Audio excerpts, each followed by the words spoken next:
दोस्तों ये हमारा इलेक्ट्रिसिटी का थर्ड लेक्चर है। इससे पहले दो लेक्चर्स में हमने क्या किया है, सबसे फर्स्ट लेक्चर में हमने चार्ज एंड करंट के बारे में जाना था एंड बेसिस जाना था इलेक्ट्रिक पोटेंशियल डिफरेंस का।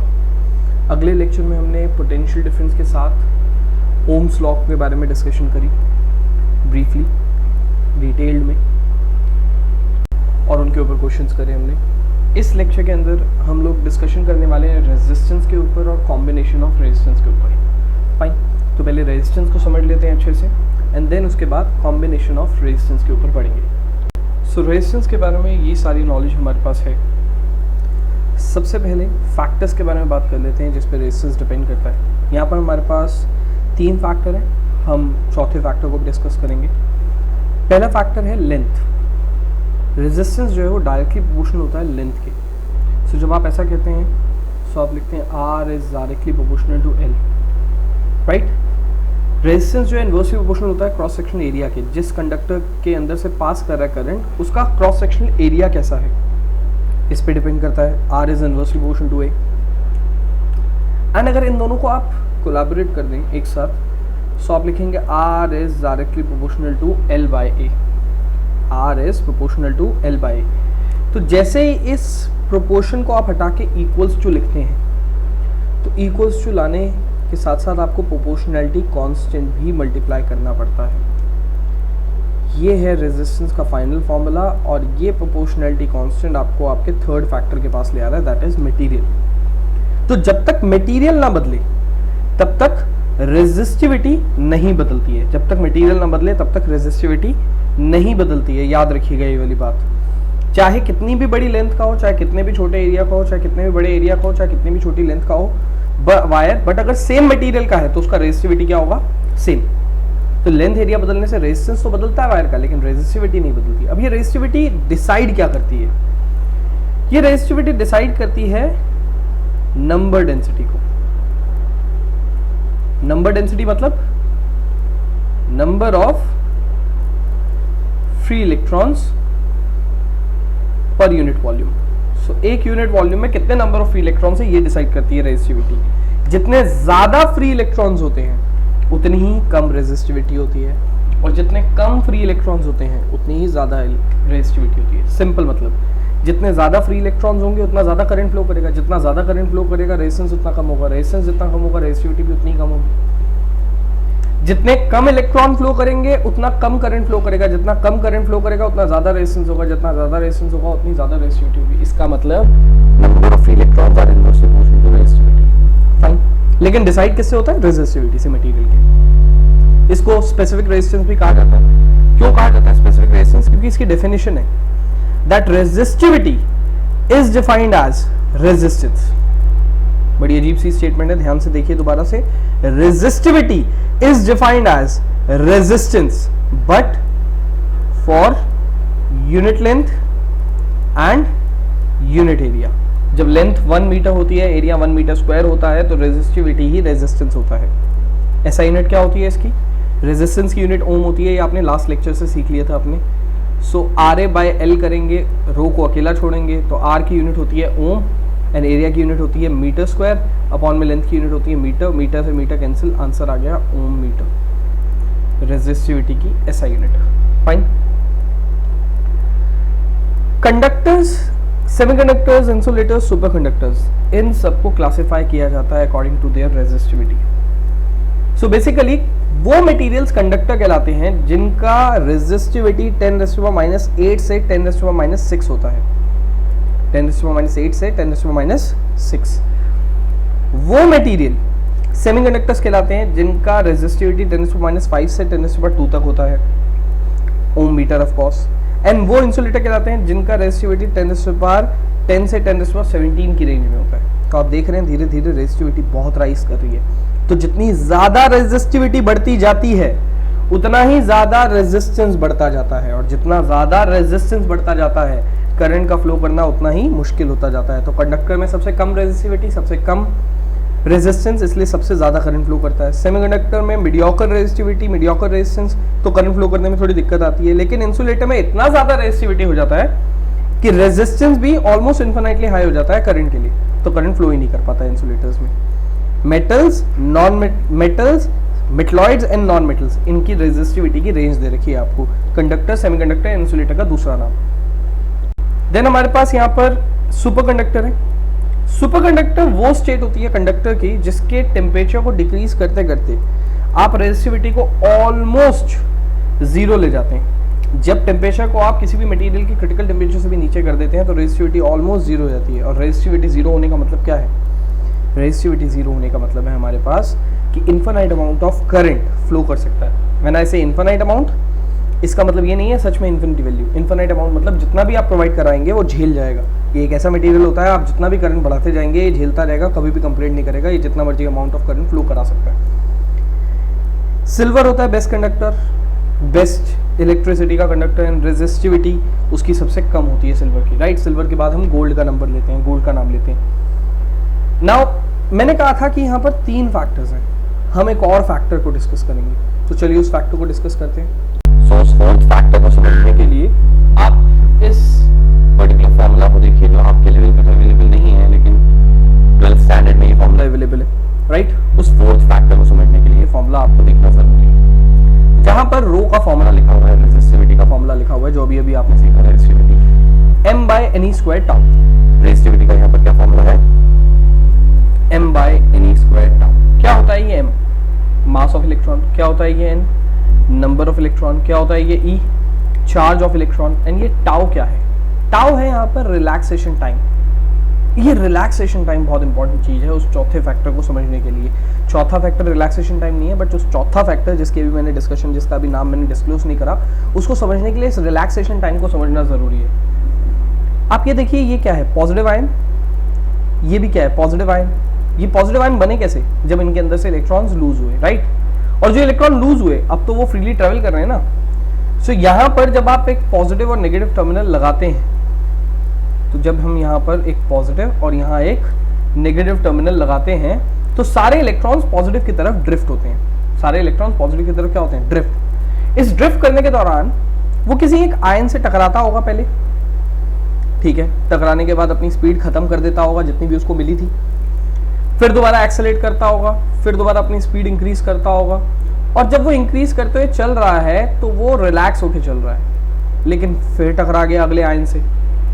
तो पहले आयन और दूसरे आयन के बीच में वो रिलैक्स होके चल रहा था, किसी से नहीं टकराया था, इसी को कहते हैं रिलैक्सेशन टाइम। वो समय जब वो दो कंसेक्यूटिव कोलिजन्स के बीच में बिताता है, वो समय जो वो दो कंसेक्यूटिव कोलिजन्स के बीच में बिताता है, उस समय को कहते हैं रिलैक्सेशन टाइम, रिलैक्स होके चलना। अब सोचिए कि आपने यहां पर टेम्परेचर इंक्रीज किया तो क्या होगा? सिंपल टर्म, टेम्परेचर इंक्रीज करने से हमारे पास हीट एनर्जी बढ़ती है, हीट एनर्जी बढ़ने से हमारे पास काइनेटिक एनर्जी आती है, और काइनेटिक एनर्जी बढ़ने से वेलोसिटी बढ़ती है। अब बताइए, वेलोसिटी के बढ़ने से क्या आपको नहीं लगता रिलैक्सेशन टाइम कम हो जाएगा? बिकॉज एक फॉर्मूला था v = s/t, जिसके तहत जैसे जैसे स्पीड बढ़ती है टाइम वैसे वैसे कम होता है चलने के लिए, राइट। तो फिर सुन लीजिए ध्यान से, आपने टेम्परेचर बढ़ाया, टेम्परेचर के बढ़ने से हीट एनर्जी बढ़ी, हीट एनर्जी के बढ़ने से काइनेटिक एनर्जी बढ़ी, और काइनेटिक एनर्जी के बढ़ने से स्पीड बढ़ी, वेलोसिटी बढ़ी। और जैसे ही स्पीड बढ़ेगी इस इलेक्ट्रॉन की, तो ये जो दो कंसेक्यूटिव कोलिजन्स के बीच में टकराने का समय था वो कम हो जाएगा, क्योंकि ज्यादा स्पीड से चल रहा है ना, अब जल्दी पहुंच जाएगा, तो रिलैक्सेशन टाइम क्या हो जाएगा? कम। और बताइए, रिलैक्सेशन टाइम रेजिस्टिविटी के ऊपर कैसे डिपेंडेंट है? तो रिलैक्सेशन टाइम कम होगा तो रेजिस्टिविटी बढ़ जाएगी, इसका मतलब यहाँ पर रो बढ़ गया, देयरफॉर रेजिस्टेंस भी बढ़ जाएगा। आप चेन को फिर दोबारा देख लीजिए एक बारी, लास्ट बारी। टेम्परेचर बढ़ाया, हीट एनर्जी बढ़ी, हीट एनर्जी बढ़ाई, काइनेटिक एनर्जी मिली फ्री इलेक्ट्रॉन्स को काइनेटिक एनर्जी मिली, वेलोसिटी बढ़ी, वेलोसिटी बढ़ी तो रिलैक्सेशन टाइम घट गया, रिलैक्सेशन टाइम घट गया तो इस रिलेशन से रेजिस्टिविटी बढ़ गई, और रेजिस्टिविटी बढ़ गई तो रेजिस्टेंस भी बढ़ जाएगा। इसका मतलब टेम्परेचर बढ़ाने से रेजिस्टेंस बढ़ा, therefore resistance is directly proportional to temperature, resistance is directly proportional to temperature. ये है आपका फोर्थ फैक्टर, जो यहाँ अवेलेबल नहीं है, लेकिन टीचर्स कभी कभार पूछ देते हैं कि टेम्परेचर पे कैसे डिपेंड करता है। तो टेम्परेचर पे कैसे डिपेंड करता है ये आपसे पूछा जाएगा, तो आप बोलेंगे directly proportional, resistance of a conductor depends upon temperature, directly proportional. ध्यान से देख लीजिए, मैंने बोला है कंडक्टर के लिए रेजिस्टेंस डायरेक्टली प्रोपोर्शनल है टेम्परेचर के, सेमीकंडक्टर के लिए यही वाली बात उल्टी है, टेम्परेचर के इन्वर्सली प्रोपोर्शनल हो जाता है रेजिस्टेंस सेमीकंडक्टर के लिए। क्या फॉर्मूला आपके यूज का नहीं है, ये नो यूज, कोई यूज का नहीं है। डायरेक्टली इस बात को भी लर्न कर लेंगे तो भी काम चल जाएगा, राइट। हाँ, ये वाली बात समझने के लिए सेमीकंडक्टर क्यों इन्वर्सली प्रोपोर्शनल होता है और कंडक्टर डायरेक्टली क्यों होता है, ये था क्वालिफाइड डिस्कशन, क्वांटिफाइड नहीं था, क्वालिफाइड डिस्कशन। एक क्वांटिफाइड डिस्कशन भी होता है टेम्परेचर और रेजिस्टेंस का, उसका फॉर्मूला होता है rho is equals to rho T is equals to rho naught bracket 1 plus alpha T, right. वो फॉर्मूला मैंने आपको यहाँ नहीं लिखा है, वो भी 12th स्टैंडर्ड के लेवल का है, लेकिन वो क्या है, क्वांटिफाइड तरीका, रेजिस्टिविटी या रेजिस्टेंस का टेम्परेचर के चेंज से कितना चेंज आता है, क्वांटिफाइड तरीका मतलब क्वांटिटी पता लगा के देता है वो। उसी क्वांटिफाइड तरीके से मैं समझा सकता हूँ कि सेमीकंडक्टर इन्वर्सली प्रोपोर्शनल क्यों है, राइट। लेकिन क्योंकि वो क्वांटिफाइड तरीका 10th में नहीं है तो ये आपको समझने की जरूरत नहीं है, बट अगर आप इतना लर्न कर लेंगे तो नॉलेज के लिए काम आएगा 10th में, क्योंकि इतना ही पूछा जाता है 10th में। फाइन, आगे बढ़ते हैं, कुछ मटेरियल्स के बारे में जान लेते हैं, कौन से मटेरियल्स के पास क्या खास बात होती है और वो कहाँ कहाँ यूज होते हैं, और उसके बाद रेजिस्टेंस के ऊपर कुछ क्वेश्चंस करते हैं। सो यहाँ पर हमारे पास कुछ मटेरियल्स हैं जैसे कि tungsten, nichrome, constantan manganin, tin lead alloy and copper aluminium, right. कौन कौन सी चीज़ कहाँ कहाँ यूज होती है और क्यों, ये इसके आंसर्स हैं। टंगस्टन यूज होता है बल्ब में, राइट। बल्ब में जहाँ पर आपको ग्लो करवाना होता है विद इंक्रीज इन टेम्परेचर, लेकिन मज़े की बात यह है कि टेम्परेचर बढ़ाने से ग्लो करता है, मेल्ट भी तो हो सकता है, बट टंगस्टन का मेल्टिंग पॉइंट हाई होता है। लेकिन एक बात बताओ, टेम्परेचर बढ़ाएगा कैसे, अपोज करके। अपोज करने के लिए करंट को रेजिस्टिविटी ज़्यादा चाहिए होती है, रेजिस्टेंस ज़्यादा चाहिए होता है, बट टंगस्टन का रेजिस्टेंस कम होता है, टंगस्टन की रेजिस्टिविटी कम होती है, तो इतना अपोज ही नहीं कर पाएगा ना कि ग्लो करा पाए। इसके लिए आप क्या करते हैं, इसको एरिया बहुत कम कर देते हैं इसका, मतलब वायर को बहुत थिन बनाते हैं, बहुत थिन वायर बनाते हैं, इतनी थिन, इतना कम एरिया कि रेजिस्टेंस ऑटोमेटिकली बढ़ जाए उसी वायर का, और रेजिस्टेंस बढ़ने से फिर टेम्परेचर बढ़ जाएगा ना अपोज करने पे, तो ग्लो करेगा वो। और ग्लो करने के बाद डरिएगा मत, मेल्ट नहीं होगा क्योंकि उसका मेल्टिंग पॉइंट हाई होता है। तो टंगस्टन की दो प्रॉपर्टी जो आपने सीखी वो फिर लिख रहा हूँ मैं यहाँ पर। एक वो होता है हाई मेल्टिंग पॉइंट का, मेल्टिंग पॉइंट क्या होता है हाई, रेजिस्टिविटी क्या होती है लो, लेकिन ये लो रेजिस्टिविटी भी अपोज करने के और ग्लो कराने के काम में आ जाती है, क्योंकि आप एरिया क्या कर देते हो कम, और मेल्टिंग पॉइंट हाई होने की वजह से जब वो ग्लो करते हुए, हीट करते हुए ग्लो कर रहा होता है तो वो मेल्ट नहीं होता। नाइक्रोम वायर यूज होती है हीटिंग एलिमेंट्स में, जैसे कि गीज़र, जैसे कि हीटर, आपका मेल्टिंग पॉइंट उसका हाई होता है और रेजिस्टिविटी भी हाई होता है, दोनों ही चीज़ें हाई होती हैं। रेजिस्टिविटी हाई होता है तो इसलिए अपोज अच्छे से करता है, रेजिस्टेंस अपोज अच्छे से करता है करंट को, तो हीट पैदा होती है, और हीट पैदा होने से वो हीटिंग एलिमेंट्स में काम में आ सकता है, लेकिन हीट पैदा होने से मेल्ट नहीं होता क्योंकि मेल्टिंग पॉइंट भी हाई होता है। कंस्टेंट एंड मैग्नीन जो है वो एलॉय है, जो कि कॉपर निकल से बनता है, जैसे कि कंस्टेंट, राइट। ये एलॉय जो होते हैं ये काम में आते हैं आपके एक्सपेरिमेंटल लैब्स में। तो एक्सपेरिमेंटल लैब्स में जो आप रेजिस्टेंस बॉक्सेस या और भी जितने रियोस्टैट्स इन सबको देखते हैं, ये सब कंस्टेंट एंड मैग्नीन से बना होता है, और ये इसलिए यूज होते हैं लैब्स में क्योंकि ये ज़्यादा ड्यूरेबल होते हैं। आप हर बारी सामान लाके हर बारी ख़राब होने की उम्मीद नहीं कर सकते हैं, आपको ऐसा सामान चाहिए होगा जो बहुत दिनों बाद ख़राब हो, नुकसान बहुत कम हो, क्योंकि लैब्स है, राइट, एक्सपेरिमेंट्स हैं, वहाँ पर हर साल हर बच्चों को एक्सपेरिमेंट्स करने होते हैं, तो हम जल्दी इसको ख़राब नहीं करवाना चाहते हैं, तो ये हम एलॉय के बनवाते हैं, और ये ड्यूरेबिलिटी इनकी हाई होती है, इसलिए हम इनको यूज़ करते हैं। टिन एंड लेड एलॉय जो होता है वो आपका इलेक्ट्रिक फ्यूज़ में यूज़ होता है। यस, इलेक्ट्रिक फ्यूज़ बहुत सेवियर वाली आइटम है, टिन एंड एलॉय इसमें यूज़ होता है। एंड ये इलेक्ट्रिक फ्यूज़ करता क्या है, ये जैसे ही हीट होती है बहुत ज़्यादा पैदा, ये मेल्ट हो जाता है। सो मेल्ट हो जाता है क्योंकि मेल्टिंग पॉइंट कम होता है इसका, मेल्ट हो जाता है, और मेल्ट होकर सर्किट को क्या कर देता है, ब्रेक, सर्किट को ब्रेक कर देता है, करंट को आगे फ्लो नहीं कराने देता है, जिसकी वजह से वो डिवाइस आपकी बच जाती है फ्लक्चुएशन के टाइम पे। तो जब वोल्टेज फ्लक्चुएशन होती है, अलग अलग टाइप के करंट फ्लो करते हैं, तो कभी अगर बहुत ज़्यादा करंट फ्लो करने वाला हो तो उसकी एक लिमिट सेट की जाती है जिससे ये मेल्ट हो जाता है। इसको आप समझेंगे अभी इसी चैप्टर के एंड में हीटिंग इफेक्ट ऑफ करंट के टॉपिक में आप और अच्छे से समझेंगे इसको, इलेक्ट्रिक फ्यूज को, कि इलेक्ट्रिक फ्यूज का काम कैसा है। बट बनते किससे हैं वो याद रखिएगा, टिन एंड एलॉय से, टिन एंड लेड के एलॉय से बनते हैं। नाउ कॉपर एंड एल्यूमिनियम ये सबसे चीप होते हैं एंड रेजिस्टेंस भी लो होता है। तो ये किसके काम में आते हैं? Connecting wires. कनेक्टिंग वायर्स या आपके सर्किट को कनेक्ट करने के पूरे घर के सर्किट को कनेक्ट करने के लिए काम में आते हैं। चीप भी होता है, रेजिस्टेंस भी कम होता है, तो बिल भी कम आता है इससे। Copper and aluminium. ये थे आपके कुछ इंपॉर्टेंट मटेरियल्स और उनके स्पेसिफिक यूज, और वो यूज क्यों ऐसे आते हैं, उनके रीजंस। आगे बढ़ते हैं, इसके ऊपर कुछ क्वेश्चंस ट्राई करते हैं। So ये क्वेश्चन हमसे कह रहा है, two copper wires A and B of length 30 and 10 meter have radii of 2 cm and 1 cm respectively. Compare the resistances of the two wires which will have less resistance. Two copper wires. Two copper wires का मतलब है रो A और रो B same होगा जो copper का resistivity होता है, fine. और कंपेयर करने का मतलब होता है रेशियो लेना RA अपॉन RB। तो RA का फॉर्मूला हम क्या लिखेंगे? रो ए एल ए अपॉन ए ए, ये सबस्क्रिप्ट में ए मतलब हम वायर ए के बारे में बात कर रहे हैं, और आर बी का डिवाइड होना मतलब उसके फॉर्मूले का रेसिप्रोकल होना। So A B upon rho B into L B. यहाँ बी बी क्यों है? क्योंकि हम सबस्क्रिप्ट में ये बता रहे हैं हम किस वायर के बारे में बात कर रहे हैं। रो है रो कॉपर, लेंथ ए है 30 मीटर, और एरिया जो है वो होता है pi into R square. Pi into R square. Radius of first wire is 2 centimetre, तो 2 इंटू 10⁻⁻² का होल स्क्वायर इंटू में एरिया ऑफ बी क्या होगा? Pi R B square. Pi radius of B wire is 1 centimetre square, तो 10⁻² का square, क्योंकि 1 centimetre का conversion metre में 10⁻² होता है। होल अपॉन रो बी क्या होगा?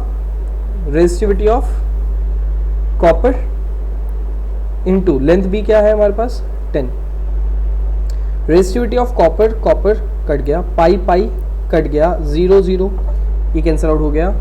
10⁻⁴ ऊपर है, इंटू में 3 है, अपॉन में 4 इंटू 10⁻⁴ है, ये भी कैंसिल आउट हो गया। तो 3/4 है कंपैरिजन RA बाय RB के रेशो का, एंड RA जो है वो 3/4 टाइम्स ऑफ RB है, therefore RA is less than RB। सो ये जो रिलेशन है फाइनली आपका, ये आपको बताता है 3/4 टाइम्स ऑफ RB का मतलब होता है कि RB से छोटा है RA, क्योंकि पॉइंट डेसिमल्स को आप मल्टीप्लाई कर रहे हो ना एक तरह से, तो RA RB से छोटा है, और उनके कंपैरिजन में 3:4 का रेशो है। ये आपका फर्स्ट क्वेश्चन था। इसका सेकंड क्वेश्चन देखते हैं एंड टॉपिक को फिर आगे बढ़ाते हैं। सो ये क्वेश्चन हमसे कह रहा है, calculate the resistance of 1 kilometre long copper wire of radius 1 mm। Resistivity of copper is इतना, तो रेजिस्टिविटी है हमारे पास 1.72 इंटू 10⁻⁸ ओम मीटर। लेंथ है हमारे पास उस कॉपर वायर की 1 किलोमीटर मतलब 10⁻³ मीटर, एंड रेडियस है हमारे पास 1 mm का मतलब है 10⁻³ मीटर। नाउ रेजिस्टेंस का फॉर्मूला क्या होता है? रो एल अपॉन ए। रो है 1.72 इंटू 10⁻⁸, लेंथ है 10⁻³ अपॉन एरिया होता है pi R square. Pi R square मतलब 3.14 इंटू 10⁻³ का स्क्वायर। नाउ ये हमारे पास 1.72 अपॉन 3.14 ऐसे ही रहेगा, इंटू में 10⁻⁻1 हो जाएगा, क्योंकि यहाँ पर हमारे पास -8 है, यहाँ 3 है, तो ये ऑलरेडी -5 हो चुका है, और ये -3 का स्क्वायर मतलब -6। जब -6 ऊपर आएगा तो +6 होगा, 6 में से 5 गया 1। सो फाइनली हमारे पास 17.2 अपॉन 3.14 का जो भी आंसर है वही है रेजिस्टेंस का आंसर। इसको कैलकुलेट आप कर लीजिएगा, सॉल्व आप कर लीजिएगा, फाइन। इसी के साथ रेजिस्टेंस के बारे में जब हम सुन लें, हमने सब कुछ जान लिया है, अब हम रेजिस्टेंस के कॉम्बिनेशंस की तरफ बढ़ते हैं, राइट? सीरीज एंड पैरेलल, उसको देखते हैं। कॉम्बिनेशन में सबसे पहले अगर रेजिस्टेंसेस सीरीज में लगे हुए हैं, there are n resistance R1 R2 R3 up to Rn, series में लगे हुए हैं with the potential difference of a battery V। So ऐसे में करंट जो होता है वो इस पूरे सर्किट में आई सेम फ्लो करेगा, राइट? तो करंट सब में से सेम जाएगा। क्योंकि करंट सब में से सेम जा रहा है बट रेजिस्टेंस तो सबका अलग है ना। एंड वी का फॉर्मूला क्या होता है? I R. So I multiplied by R one का answer, I multiplied by R two का answer, I multiplied by R three का answer and I multiplied by R N का आंसर सबका different होगा। तो अगर हर एक पर्टिकुलर रेजिस्टेंस का वोल्टेज ड्रॉप अगर आप काउंट करेंगे तो क्या निकलेगा? V1 plus V2 plus V3 up to Vn। और ये सारे ड्रॉप्स जितने भी वोल्टेज ड्रॉप हुए हैं, हर बारी करंट को जब कोई अप्लायंस मिलती है तो वोल्टेज में ड्रॉप आता है। तो ये वोल्टेज ड्रॉप क्या है इसको भी सीख लीजिए, काम में आएगा क्वेश्चन को सॉल्व करने के दौरान। ये पोटेंशियल डिफरेंस V ऐसे था कि पॉजिटिव टर्मिनल का पोटेंशियल था V और नेगेटिव टर्मिनल का पोटेंशियल था 0, तो V माइनस 0। तो इससे ये पता चलता है कि आपने ये पॉजिटिव टर्मिनल का पोटेंशियल V पहला सारा का सारा दिया R1 को यूज़ करने के लिए। आपने R1 को बोला बेटा यूज़ करो, कितनी वोल्टेज यूज़ करोगे? V दी है हमने तुम्हें, तुम यूज़ करो। R1 ने कहा यार मेरी क्षमता तो I इंटू R1 की यूज़ करने की है, बस एक काम करता हूँ I इंटू R1 की यूज़ कर लेता हूँ और बाकी ड्रॉप में शो कर देता हूँ। ठीक है, तो ये ड्रॉप करके V1 कर दिया।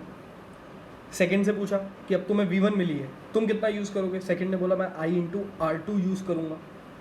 और I इंटू R2 में जितना भी पोटेंशियल डिफरेंस, जितना भी वोल्टेज यूज़ करूँगा V1 में से I इंटू R2 माइनस कर दो, उतना ड्रॉप आगे शो कर देते हैं V2 के नाम से। सो V तो V था ही, बट V1 कितना था? V1 था V minus I into R1। V1 ये अगर था तो V2 कितना था? V2 कहता है कि मैं तो आया हूँ V1 में से भी ड्रॉप होके, कितना? I into R2। अब V2 मिला है R3 को, तो R3 जो ड्रॉप करके V3 देगा यहाँ पर, वो कितना होगा?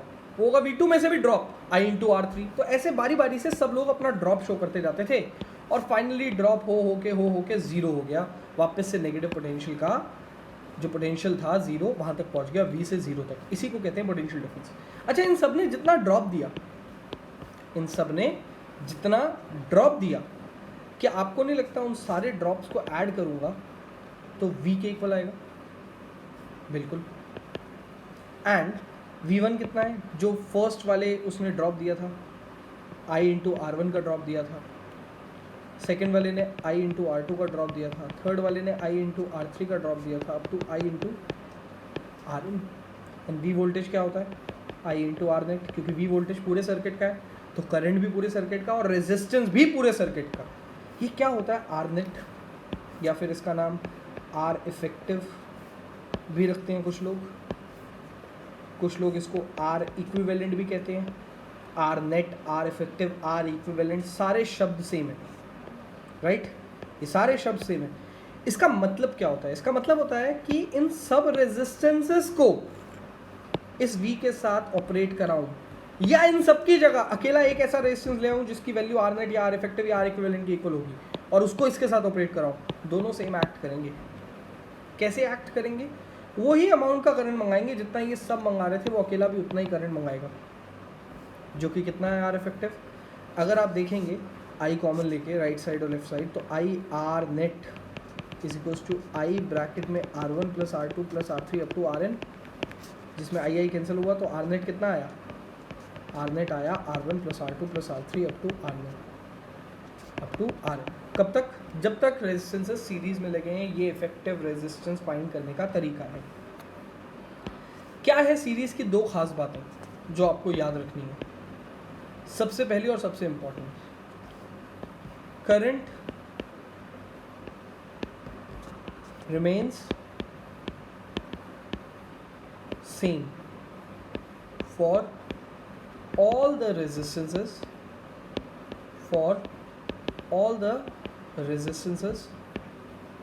which are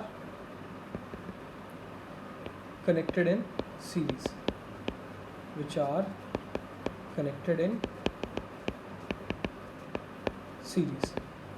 पहली और सबसे इंपॉर्टेंट बात।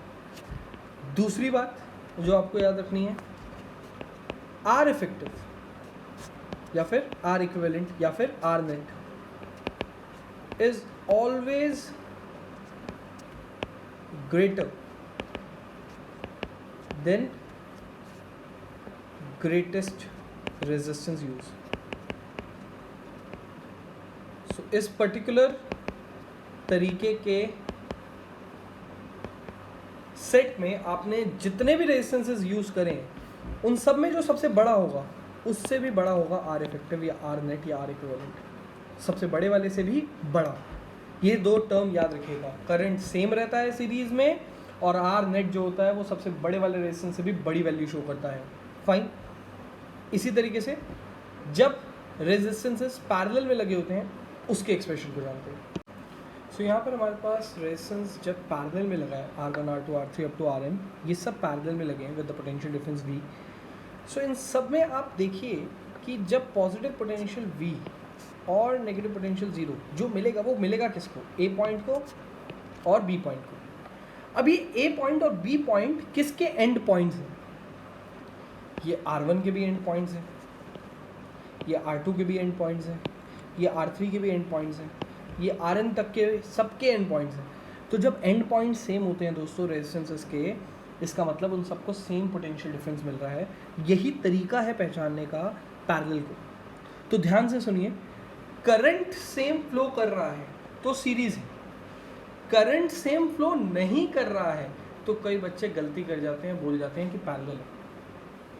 अब मैं रिपीट करता हूँ सही स्टेटमेंट, करंट सेम फ्लो कर रहा है तो सीरीज है, बट करंट सेम फ्लो नहीं कर रहा है तो पैरेलल होने के चांसेस हैं। पैरेलल होने के चांसेस हैं, मैंने ये नहीं कहा पैरेलल है, बट करंट सेम फ्लो नहीं कर रहा है, पैरेलल होने के चांसेस हैं। तो कैसे पता चलेगा कि वो चांसेस 100% है या नहीं है? By looking forward towards the end points of the resistance. आप रेजिस्टेंसेस के एंड पॉइंट्स को देखिए, अगर एंड पॉइंट्स आपको सेम दिखते हैं तो पोटेंशियल डिफरेंस सेम होगा, और पोटेंशियल डिफरेंस सेम होने का मतलब होता है पैरेलल। करंट डिफरेंट होने का मतलब पैरेलल नहीं होता है, करंट डिफरेंट होने से पैरेलल के चांसेस बढ़ जाते हैं, लेकिन पोटेंशियल डिफरेंस सेम होने का जो प्रोसीजर है ये आपको पूरी तरीके से श्योर करवा देगा कि वो पैरेलल है या नहीं है। अच्छा, ये करंट डिफरेंट होने का मतलब क्या है? देखिए, यहाँ से अगर आई करंट जा रहा था तो यहाँ तक भी आई आया, यहाँ पर भी आई आया, यहाँ पर भी आई आया, लेकिन इन दोनों पॉइंट्स के बीच में कुछ हुआ, करंट यहाँ पर डाइवर्ज किया, I1 I2 I3 up to IN, और फिर सारी ये डाइवर्जिंग जो हुई थी वो वापस से मिल गई, IN I3 I2 I1 सब मिल गई और वापस से क्या आ गया? I। सो पहले डाइवर्ज करता है A पॉइंट पे और B पॉइंट पे सबमर्ज होता है, I निकला था, I वापस आया, लेकिन बीच में करंट सब में अलग अलग फ्लो किया, राइट। देखिए वहाँ पर लास्ट सीरीज़ के हमने डेरिवेशन में क्या किया था, हमने V = V1 + V2, मतलब जो चीज़ चेंज हो रही थी, करंट तो सेम था लेकिन जो चीज़ चेंज हो रही थी हमने उसको ऐड करके टोटल के इक्वल रखा था। अब यहाँ पर पोटेंशियल डिफरेंस तो सेम है क्योंकि एंड पॉइंट सेम है, तो जो चीज़ चेंज हो रही है कौन है? वो करंट, हम उसको ऐड करके एंड के इक्वल रखेंगे। सो टोटल जो आपका I चल रहा है वो किस किस के इक्वल है? I1 + I2 + I3 up to IN, right. तो जैसे वहाँ पर हमने V को लिखा था IR बाय ओम्स लॉ, वैसे ही बाय ओम्स लॉ मैं आपसे पूछता हूँ आप I को क्या लिखेंगे? I = V/R। लेफ्ट साइड में जो I है वो पूरे सर्किट का है तो वोल्टेज भी पूरे सर्किट का होगा, डिवाइडेड बाय रेजिस्टेंस भी पूरे सर्किट का होगा, R इफेक्टिव, राइट।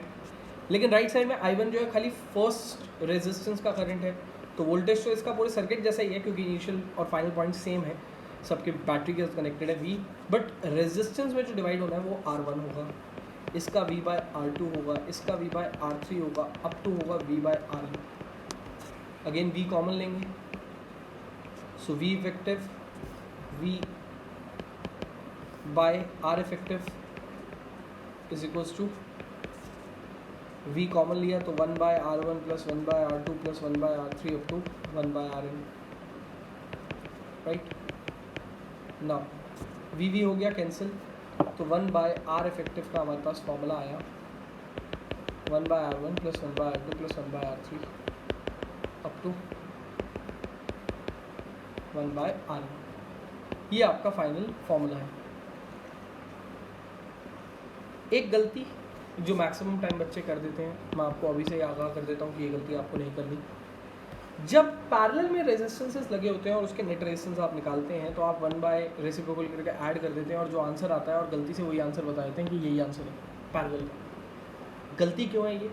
क्योंकि इन्वर्स करके ऐड करने तक बात खत्म नहीं हो जाती। इन्वर्स करके ऐड करने से आप 1 बाय आर इफेक्टिव तक पहुँचे हैं, आर इफेक्टिव तक नहीं। तो फाइनल आंसर निकालने के बाद आपको एक बार रेसिप्रोकल करना ज़रूरी है। फाइनल आंसर निकालने के बाद रेसिप्रोकल करना ना भूलें। ये मैक्सिमम तौर पे, अधिकतर तौर पे बच्चे गलती कर देते हैं। तो इन्वर्स करके ऐड करके फाइनली जब आंसर आ जाए तो आर इफेक्टिव निकालने के लिए उसको रिवर्स इन्वर्स करना ना भूलें। फाइन, इसके भी वो 2 क्रूशियल पॉइंट याद कर लेते हैं। सबसे पहला, वोल्टेज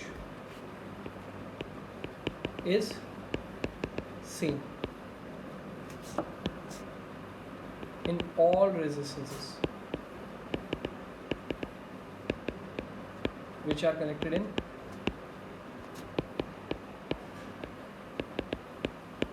पैरेलल। तो वोल्टेज जो है वो सेम है सारे रेजिस्टेंसेस में जो पैरेलल कनेक्टेड है। एंड दूसरी इंपॉर्टेंट बात, R effective will be smaller, R effective will be even smaller than smallest resistance used in a circuit।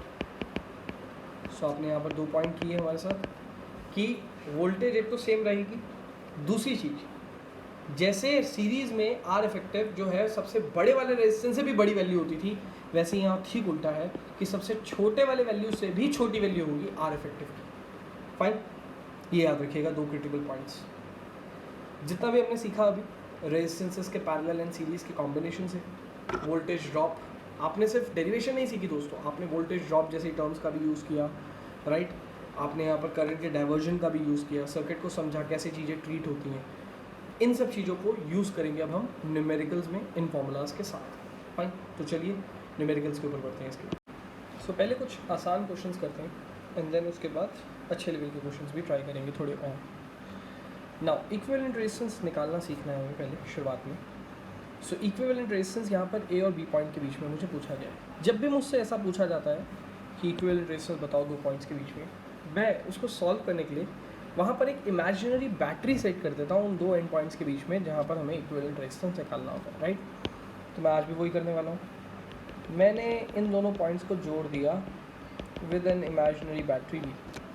कि इमेजिनरी है, इसका कोई रोल नहीं है फाइनल आंसर में, लेकिन इसको सेट करने से मुझे कुछ अंदाज़ा मिलता है कुछ चीज़ों का। देखिए क्या होता है वो, यहाँ से आई करंट निकलेगा पॉजिटिव से और नेगेटिव में आई एंटर करेगा, राइट। पॉजिटिव से जो आई निकला था वो यहाँ से ऐसे जाके एंटर करेगा और यहाँ पर जाके उसको एक टर्मिनल मिलेगा जिससे उसके पास चांस होगा कि वो डिवाइड हो जाए, बट जाए, राइट। तो बटने के वक्त यहाँ पर लेट्स से गया I1, तो यहाँ कितना जाएगा? जब टोटल करंट I एंटर कर रहा था और राइट साइड चला गया I1, तो डाउन साइड कितना आएगा? I minus I1। अब ये I1 बताइए क्या यहाँ से सीधा जाके यहाँ नहीं मिलेगा? बिल्कुल मिलेगा। तो ये आएगा I1 यहाँ, और ये I माइनस I1 इधर जाएगा बिना बटे, क्योंकि बीच में कहीं बटने का कोई चांस ही नहीं है, बस मुड़ता जा रहा है, यहाँ पर आ जाएगा। दैट मीन्स ये क्या होगा?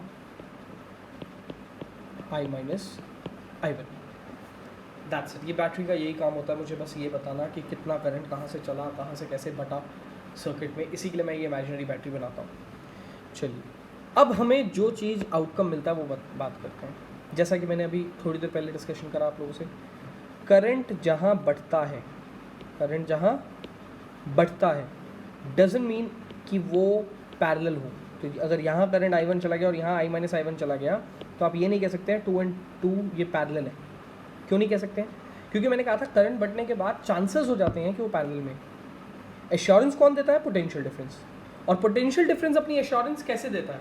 पोटेंशियल डिफरेंस देता है अपनी assurance with the end points.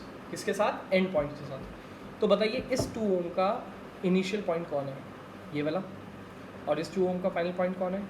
ये वाला। वेराज इस 2 ओम का इनिशियल पॉइंट तो इसी की तरह है, लेकिन फाइनल पॉइंट ये है दोस्तों।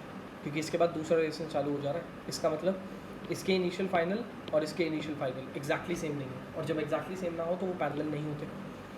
करंट सेम होगा तो सीरीज़ में होंगे, और करंट डिफरेंट होगा तो पैरेलल मत कर देना। एक बारी रुक के प्लीज़ देख लेना कि क्या उसके इनिशियल और फाइनल पॉइंट्स एग्जैक्टली सेम है। अगर ना मिले एग्जैक्टली सेम, जैसे इनिशियल तो सेम था इनमें लेकिन फाइनल सेम नहीं था, अगर दोनों ही सेम ना मिले तो वो पैरेलल में नहीं है, भूल जाना। इसके बीच में कोई रिलेशन नहीं है, ना तो ये सीरीज़ है ना तो ये पैरेलल है। बच्चे अधिकतर तौर पे ये गलती करते हैं जल्दीबाजी में, वो बस सीरीज़ या पैरेलल बोलना चाहते हैं तो किसी को भी सीरीज़ पैरेलल बोल देते हैं। सीरीज़ पैरेलल अपनी पूरी एश्योरेंस देने से पहले देख लेना एक बारी कि करंट सेम है या नहीं है। अगर करंट सेम है तो सीरीज़ है, करंट सेम नहीं है तो सीरीज़ नहीं है।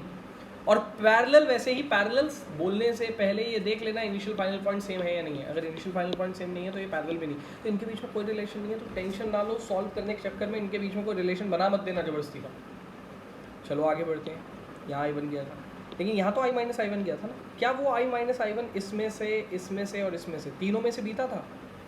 बिल्कुल। तो ये तीनों किस में हुए? सीरीज़ में। तो जब लॉजिक मिल जाए सिर्फ तभी सॉल्व करना है। तो चलो इसका नाम दे देते हैं हम लोग। ये है R1, ये है R2, ये है R3 और ये है R4। नाम देने से अब हम बात कर सकते हैं इसके साथ। सो R1 छोड़ के R2, R3 एंड R4 सारे के सारे किसमें है? Rn series. ये किसमें है? Series.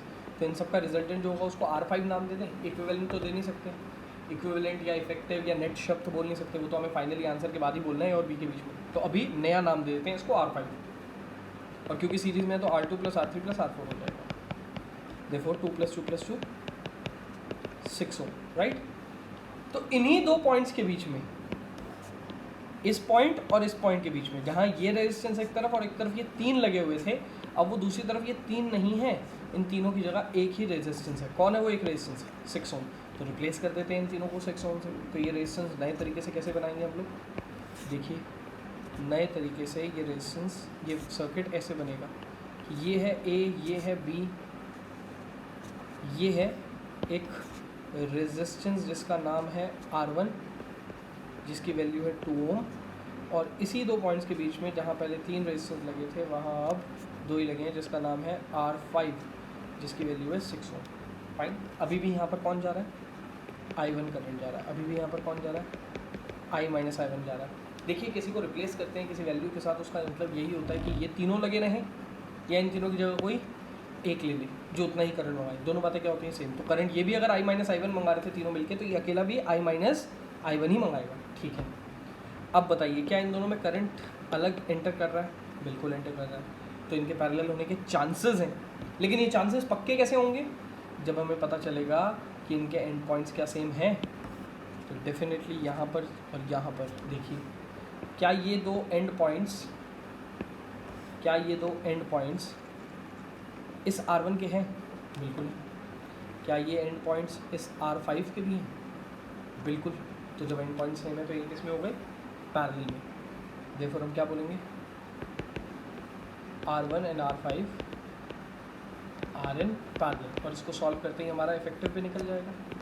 So 1/Rnet is equals to what? 1/R1 + 1/R5, that is 1/2 + 1/6। LCM कितना होगा? 6, 3 + 1 4/6। ये हमारे पास 1/Rnet है। 1/Rnet। अब मैंने Rnet क्यों शब्द यूज़ करा? क्योंकि मुझे पता है ये फाइनली मैं सॉल्व कर रहा हूँ, उसके बाद A और B के बीच में निकल गए रेजिस्टेंस। सो Rnet कितना होगा? 6/4, that is 3/2, that is 1.5। So Rnet हुआ 1.5 ओम। 1.5 ओम, ये फाइनल आंसर है आपका। फाइन। इसी तरीके से अगले क्वेश्चन की तरफ बढ़ते हैं। इसमें भी हमें A और B पॉइंट के बीच में इक्विवेलेंट रेजिस्टेंस निकालना है। फिर दोबारा हम कनेक्ट करेंगे इसको एक इमेजिनरी बैटरी से, क्योंकि इमेजिनरी है तो डॉटेड पार्ट से ड्रॉ करते हैं इसको। ये एक इमेजिनरी सेल है जो कि क्वेश्चन में गिवन नहीं था, बट मैंने ये क्यों बनाया आपको पता है, क्योंकि मैं करंट लाना चाहता हूँ, राइट। तो यहाँ से मैंने करंट एंटर कराया I, और यहीं पर फाइनली I आएगा। अच्छा, ये I जब यहाँ जाएगा तो इधर जाएगा I, इधर जाएगा I। अभी तक कहीं बटने का मौका नहीं मिला इसको, डिवाइड होने का अभी तक कहीं मौका नहीं मिला। अब पहली बारी मौका मिला, तो यहाँ पर जब आके इधर भेजेंगे I1, तो इधर क्या भेजेंगे I माइनस I1, राइट। सो यहाँ पर आने के बाद इधर अगर भेजा I के बाद I1, तो यहाँ क्या भेजेंगे I माइनस I1। अगेन सवाल है 1 और 1 के बीच में कोई रिलेशन है इस वाले 1 और 1 के बीच में, क्योंकि करंट अलग हो रहा है तो सीरीज़ तो नहीं हो सकते, और क्योंकि करंट अलग हो रहा है तो पैरेलल के चांसेस हैं, लेकिन श्योरनेस तो नहीं है कि पैरेलल है या नहीं है, क्योंकि इसके इनिशियल और फाइनल पॉइंट ये हैं और इसके इनिशियल और फाइनल पॉइंट ये हैं। तो अगेन दोनों के इनिशियल पॉइंट तो सेम है, लेकिन दोनों के फाइनल पॉइंट सेम नहीं है, तो ये ना तो सीरीज़ है ना तो पैरेलल है। और जब ये कुछ भी नहीं है तो प्लीज़ इसके बारे में चिंता मत करिए, आगे बढ़िए। I1 जो इधर एंटर कर रहा है वो इधर भी आएगा ना, बिल्कुल आएगा, कहीं बीच में बट नहीं सकता, यहाँ भी आएगा, यहाँ तक I1 आएगा, लेकिन वापस यहाँ से I माइनस I1 जुड़ के वापस यहाँ से I हो जाएंगे, राइट। तो इसीलिए आप सर्किट को जब सॉल्व करेंगे तो ये आपको पहले सॉल्व करना है I1 जिसमें फ्लो कर रहा है, तो ये दोनों किसमें है, सीरीज़ में। तो क्या अब आप इक्विवेलेंट रेजिस्टेंस, इक्विवेलेंट सर्किट ऐसे बना सकते हैं डायरेक्टली कि ये था एक 1 ओम, ये भी था एक 1 ओम, ये भी था 1 ओम, लेकिन अब इसमें वो दो रेजिस्टेंस नहीं है, एक ही है।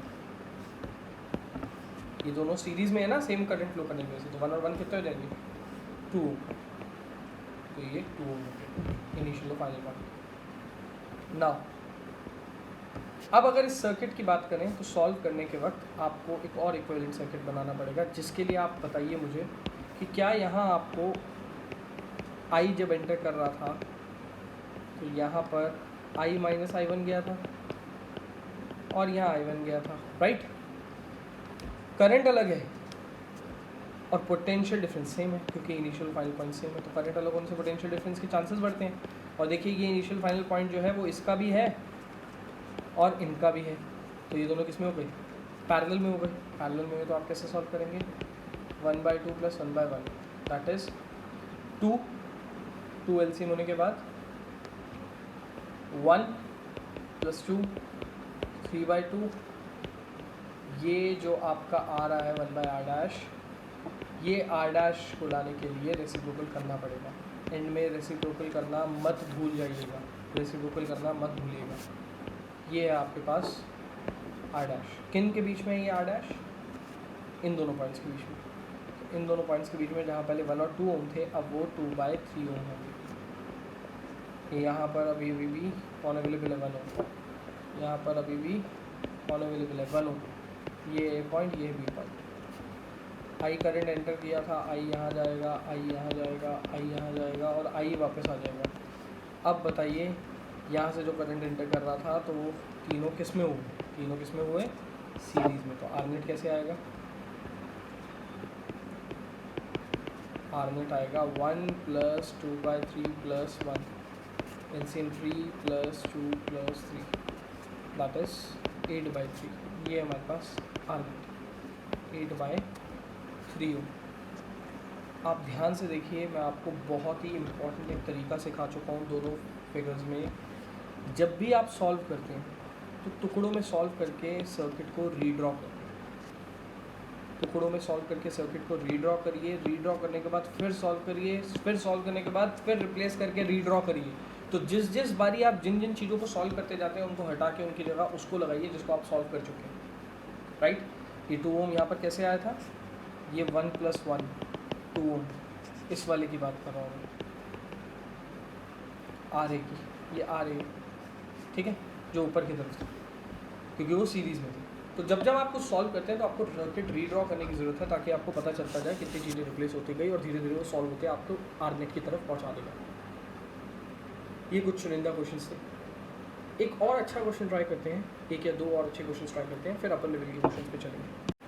सो इस क्वेश्चन में हमसे कहा गया है कि एक सर्किट में रियोस्टैट की क्या वैल्यू ऑफर कर रहा है 20 ओम बल्ब के साथ लग के, सच दैट करंट 0.25 एम्पेयर मंगा रहा है, करंट 0.25 एम्पेयर मंगा रहा है ये सर्किट रियोस्टैट बल्ब के साथ लग के। ऐसा क्या रेजिस्टेंस ऑफर कर रहा है कि करंट 0.25 एम्पेयर मंगा रहा है। इसके लिए लेट करते हैं हम लोग, let rheostat value be x, resistance offered by rheostat value be x, ठीक है। अगर ये x वैल्यू के लिए करंट जो यहाँ से चला था इस रियोस्टैट में, इस एरो के ऊपर जाके यहाँ से फिर बल्ब में गया होगा, ध्यान दीजिए जो करंट आता है वो रियोस्टैट के खाली उस हिस्से तक ट्रेवल करता है जिस हिस्से तक ये नॉब है, इसके आगे ट्रेवल नहीं करता क्योंकि डेड एंड है, यहाँ नहीं जाएगा करंट क्योंकि सर्किट क्लोज नहीं है, तो इस तरफ ऊपर जाता है और इस तरफ ऊपर जाने के बाद यहाँ जाता है, यहाँ जाता है, यहाँ जाता है, इस बल्ब में जाता है। दैट मीन्स करंट जो है वो सेम फ्लो कर रहा है, करंट सेम फ्लो कर रहा है, therefore bulb and rheostat are in series. तो नेट रेजिस्टेंस क्या हो जाएगा, नेट रेजिस्टेंस हो जाएगा x प्लस 20, x प्लस 20। नाउ v is equals to I R net is equals to v by I, जो टोटल सर्किट का वोल्टेज है वो 6 है और टोटल सर्किट का करंट 0.25 है एंड टोटल सर्किट का रेजिस्टेंस जो है वो x प्लस 20 है। पॉइंट हटा 00, ये आ जाएगा 24। So x plus 20 is equals to 24, therefore x is equals to 24 minus 20, that is 4 ohm. तो रियोस्टैट कितना ऑफर कर रहा था रेजिस्टेंस, 4 ओम, इन सच अ वे कि वो 0.25 एम्पीयर करंट मंगा सके। फाइन, अगले क्वेश्चन की तरफ बढ़ते हैं और उस अगले क्वेश्चन में हम लोग सब कुछ डिस्कशन करेंगे फ्रॉम ओम्स लॉ से लेकर अब तक हमने जितना पढ़ा है सब कुछ उस अगले क्वेश्चन में क्लियर हो जाएगा अच्छे से। सो इस क्वेश्चन को देखिए पहले, ये क्वेश्चन हमसे कह रहा है the resistors are connected as shown in the figure through the resistors of 5 ohm, a current of 1 ampere is flown into the circuit. तो 1 एम्पीयर का करंट इस 5 ओम से एंटर करता है और 1 एम्पीयर का करंट यहाँ पर आके डाइवर्ट कर जाता है I2 और I3 में, I2 और I3 में। तो जैसे ही I2 I3 में डाइवर्ट करता है हम बोलते हैं चांसेस हैं इन दोनों के पैरेलल होने के, लेकिन हम चांसेस अपने श्योर कब करते हैं, जब इनके इनिशियल फाइनल पॉइंट सेम होते हैं। तो इस R2 का इनिशियल पॉइंट ये है और R2 का फाइनल पॉइंट ये है, और लकीली यही B और C पॉइंट R3 के भी इनिशियल और फाइनल है, R3 के भी इनिशियल और फाइनल है। दैट मीन्स ये दोनों किस में हो गए, पैरेलल में। तो हमने लिखा R2 and R3 are in parallel. तो 1/R4 is equals to 1/R2 plus 1/R3 solve करके ये वैल्यू आ गई R4 की। क्या इस सर्किट को रीड्रॉ कर लें, बिल्कुल हमने रीड्रॉ करा और उसमें R2 एंड R3 की जगह B और C पॉइंट के बीच में, B और C पॉइंट के बीच में R2 और R3 की जगह किसको लिखा, R4 को। करंट डाइवर्ट क्यों कर रहा था, क्योंकि आगे जाके टर्मिनल मिला, हिस्से बढ़ गए, लेकिन अब इनकी जगह कौन है, R4। क्या इस 1 एम्पीयर को अब डाइवर्ट करने का मौका मिलेगा, बिल्कुल भी नहीं।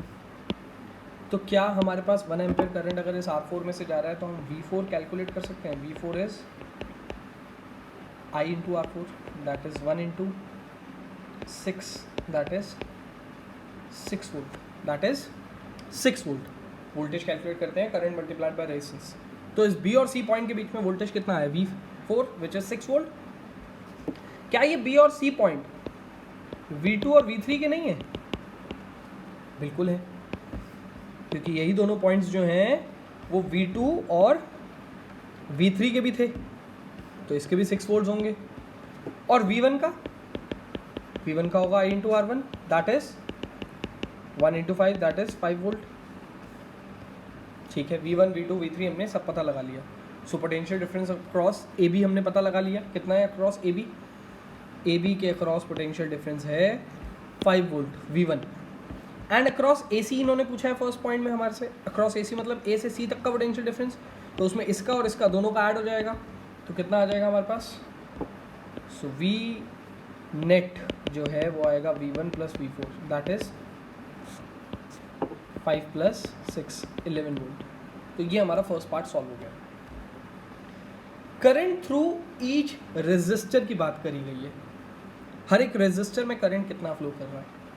तो अब क्योंकि मुझे V1 V2 V3 पता है, V1 में से I1 फ्लो कर रहा था, ये तो मुझे पहले ही पता था 1 एम्पीयर है।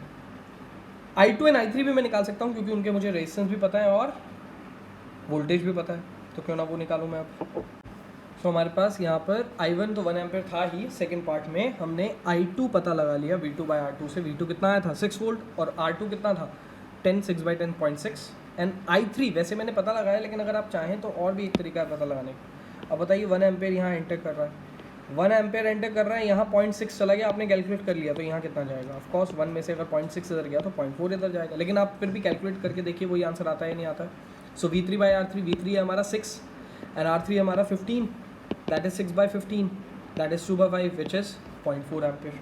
देखिए वैल्यूज़ एग्जैक्टली मैच कर रही हैं जैसा हम चाहते थे। एंड फाइनली थर्ड पार्ट हमारा क्या था? Third part net resistance. So net resistance क्या होगा? R1 and R4 are in series,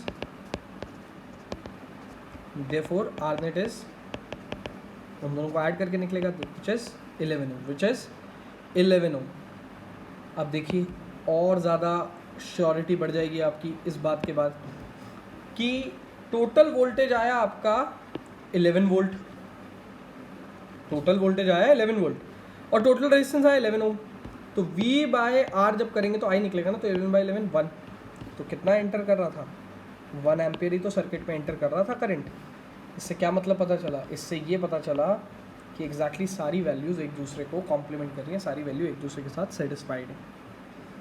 चलिए यहाँ तक आपके लेवल पे कर लिया। आप कुछ ऐसे क्वेश्चंस जो चांसेस कम है लेकिन ऐसे भी क्वेश्चंस पूछे जा सकते हैं जिन सर्किट्स को सॉल्व करना थोड़ा सा क्रूशियल हो जाएगा। 2-3 क्वेश्चंस वैसे भी डिस्कस कर लेते हैं। सबसे पहला और सबसे सिंपल क्वेश्चन, आपके पास एक वायर है जिसका रेजिस्टेंस 4R है, जिसको आपने बेंड किया है सर्कल के फॉर्म में, राइट, जो कि हमें फिगर में दिख भी रहा है, सर्कल के फॉर्म में बेंड हुआ हुआ। वो इफेक्टिव रेजिस्टेंस हमसे पूछ रहे हैं at the end of the diameter, diameters के एंड पे इफेक्टिव रेजिस्टेंस। तो डायमीटर से अपर हाफ आधा सर्कल अवेलेबल है, डायमीटर से नीचे आधा सर्कल अवेलेबल है। जब 4R पूरे वायर का रेजिस्टेंस है तो सेमी सर्कल का रेजिस्टेंस क्या होगा? 2R and 2R। तो इसी सर्किट को डायमीटर के एंड में जो दिखाई दे रही है, क्या हम ऐसे देख सकते हैं रेजिस्टेंस के फॉर्म में, ऐसे, जिसमें इसकी वैल्यू 2R है और इसकी वैल्यू 2R है और ये हमारे पास पैरेलल में लगे हुए हैं इस A और B पॉइंट के बीच में। साफ तौर पे हमें दिख रहा है दोनों के एंड पॉइंट सेम है पैरेलल में। सो 1/R effective will B 1/R1 plus 1/R2, that is 1/2R plus 1/2R, that is 2 into 1/2R, 2 cancel हुए तो 1/R is 1/R effective. Therefore R effective, जो गलती ना करना भूलें, रेसिप्रोकल एंड में करना ना भूलें, R इफेक्टिव जो है वो आपके पास आ रहा है। जैसे कि मैंने कहा था सर्किट में यूज़ होने वाले किसी भी रेजिस्टेंस से भी छोटी वैल्यू होगी, तो R इफेक्टिव के अंदर यूज़ हो रहे थे 2R और 2R, देखिए उसका आंसर उससे भी छोटा आया। सबसे ईजीएस्ट क्वेश्चन था ये कॉम्बिनेशंस का।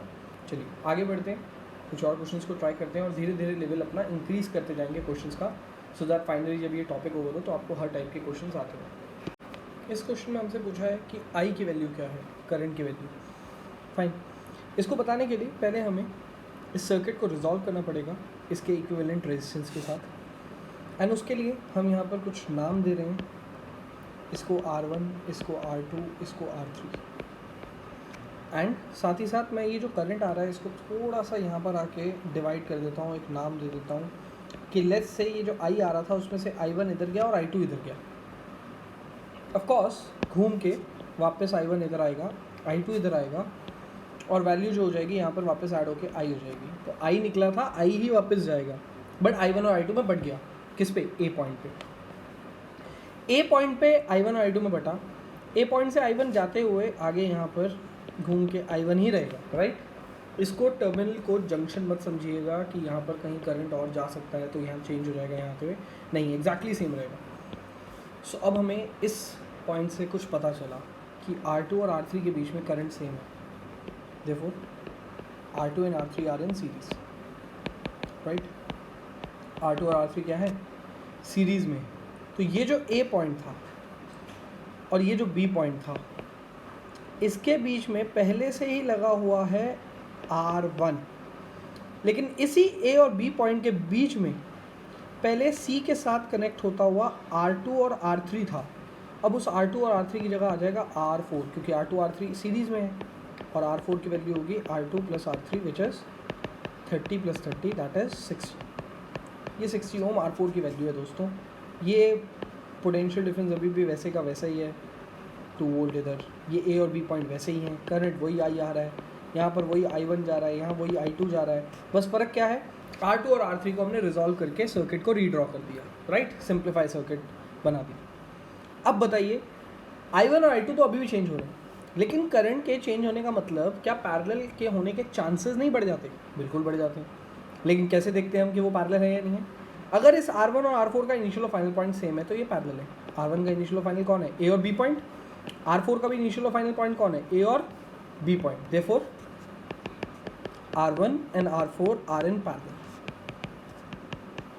और अब जब इसको सॉल्व करेंगे तो क्या आ जाएगा हमारे पास? सर्किट उसी दो पॉइंट्स A और B पॉइंट जिसके बीच में अभी अभी हमें R1 और R4 दिख रहे थे, अब हमें उन दोनों की जगह क्या दिख रहा है? R net final resistance. अभी भी करंट आई जनरेट हो रहा है इस 2 वोल्ट बैटरी से। अभी R नेट की वैल्यू क्या है? 1/R net is equals to 1/R1 plus 1/R4, क्योंकि R1 और R4 पैरेलल में है, वही देंगे हमारे को R net. 1/R1 is 1/30, 1/R4 is 1/60। LCM लेके हम सॉल्व करेंगे, सो ये आ जाएगा हमारे पास 2 + 1 3, 3/60। 1/R नेट हमारे पास आ गया 3/60। अगर 1/R नेट 3/60 है तो R नेट कितना है? रेसिप्रोकल करना पड़ेगा, भूलना नहीं रेसिप्रोकल करने के लिए। 60/3 which is 20 ohm, which is 20 ohm. R net पता चल गया। ओम्स लॉ कहता है V is equals to IR होता है। सो अगर V is equals to IR net है, क्योंकि अभी I जो है वो R नेट में जा रहा है, तो करंट कितना जाएगा ये बताएगा V/R net. Therefore I is equals to 2/20, that is 0.1 ampere, क्योंकि 2/20 होता है हमारे पास 1/10, दैट इज़ 0.1 एम्पियर। ये करंट ट्रैवल कर रहा है। इस क्वेश्चन में हमसे यही पूछा था। फाइन, अगला क्वेश्चन की तरफ बढ़ते हैं। इस क्वेश्चन में हमसे कह रहा है कि दो सिनेरियोज हैं हमारे पास। एक बारी पहले सिनेरियो में दोनों रेजिस्टेंसेस सीरीज़ में लगे हैं और दूसरे सिनेरियो में दोनों रेजिस्टेंसेस पैरेलल में लगे हैं। फाइन, जब सीरीज़ में लगे हैं तो करंट 0.5 एम्पियर भेजा और पोटेंशियल डिफरेंस आया हमारे पास, वोल्टेज आया 12.5 वोल्ट। और जब पैरेलल में लगा तो 1.5 एम्पियर के करंट के साथ 6 वोल्ट का पोटेंशियल डिफरेंस शो करने लगा। राइट, दोनों सिनेरियोज को फर्स्ट एंड सेकंड को देखते हैं। So let two resistances B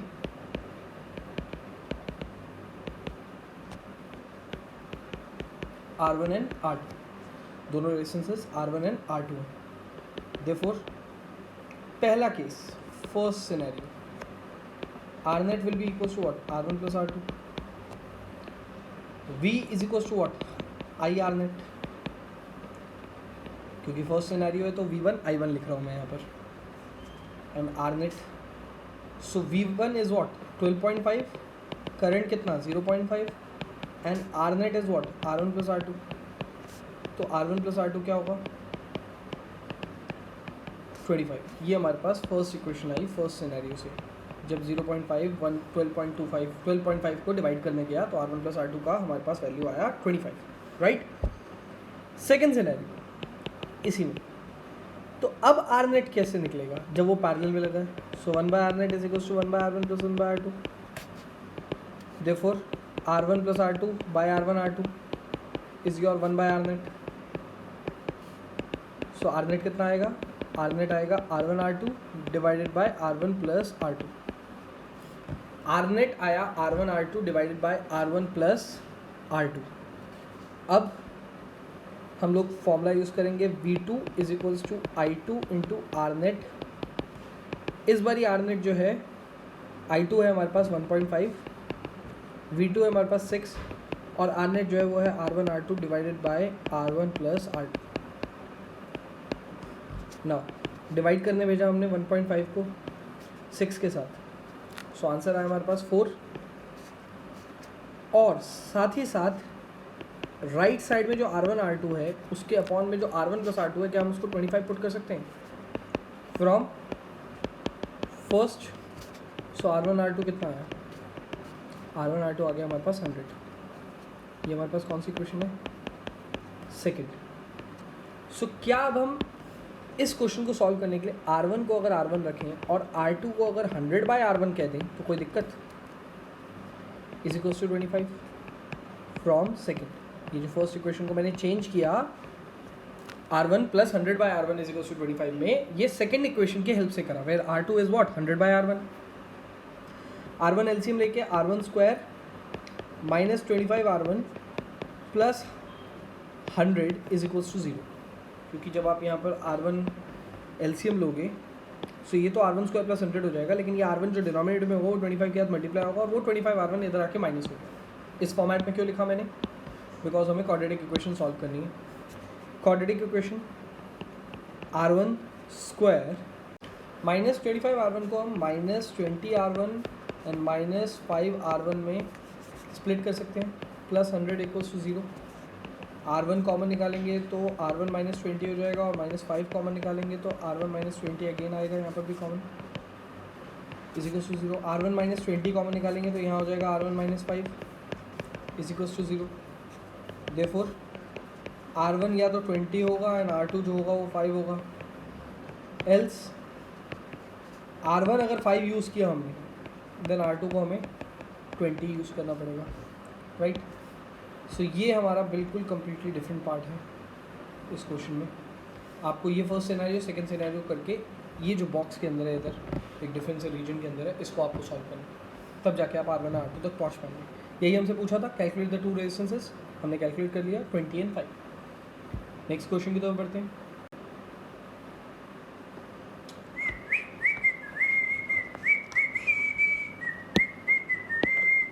तो इस क्वेश्चन में हमें बोला गया है कि हमें A एंड B पॉइंट के बीच में इक्विवेलेंट रेजिस्टेंस निकालना है, राइट। तो जल्दी से देखते हैं, जो चीज़ें मुझे दिख रही हैं क्या वो आपको भी दिख रही हैं। अगर A एंड B के बीच में निकालना है तो क्यों ना हम यहाँ से सॉल्व करना शुरू करें, इस चीज़ को सीरीज़ में, फिर इसको पैरेलल में, फिर सीरीज़, फिर पैरेलल, फिर सीरीज़, फिर पैरेलल, फिर सीरीज़, फिर पैरेलल फाइनली, राइट। ये सीरीज़ में है, इसमें कोई शक नहीं है। तो जल्दी से इस पर्टिकुलर सर्किट को रिजॉल्व कर लेते हैं।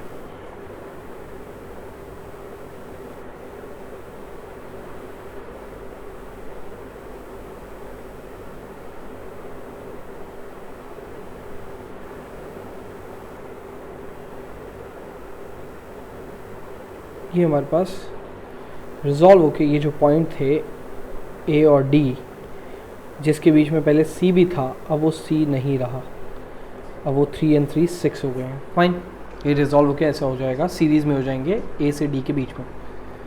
दोबारा से अब आप A और B के लिए रिजॉल्व करेंगे, सो 6 और 6 फाइनली हो जाएगा A और D के बीच में 3, क्योंकि 1/6 + 1/6, क्योंकि ये पैरेलल में होगा। ये A और D पॉइंट सेम है तो 6 and 6 किस में होगा? पैरेलल में। पैरेलल में होने से 1/6 + 1/6 2/6 विच इज़ 1/3 रेसिप्रोकल करके 3। तो जो A और D के बीच में पहले 2 6 थे वो अब सिर्फ एक 3 रह गया, एंड साथ में D के साथ E जा रहा था। यहाँ भी ये 6 था, यहाँ भी ये 3 था, यहाँ भी ये 3 था, यहाँ भी ये 6 था, एंड ये भी 3 था, राइट। अब फिर दोबारा आप 3 और 3 को सॉल्व करेंगे, राइट। 3 और 3 को फिर सॉल्व करेंगे, फिर 6 आएगा, फिर 6 को करेंगे तो 3 आ जाएगा, फिर 3 और 3 को सॉल्व करेंगे 6 आएगा, फिर उस 6 को 6 के साथ सॉल्व करेंगे तो 3 आ जाएगा, तो फिर 3 और 3 को सॉल्व करके 6 आ जाएगा। सो फाइनली मैं आप क्यों ना स्टेप आपका शॉर्टन कर दूँ और जहाँ तक आपको पहुँचना है वहाँ तक पहुँचा दूँ। A और B पॉइंट, जिसमें बार बार मैं देख रहा हूँ कि पहले 3 और 3 सॉल्व हुए 6 हुआ, फिर 6 और 6 सॉल्व हुए वापस से 3 हो गया, अब फिर 3 और 3 सॉल्व होने हैं, फिर 6 होना है, फिर ऐसे ही करते करते आप सीधा यहाँ तक पहुँच जाएंगे कि यहाँ पर है 3 एंड यहाँ पर है 6।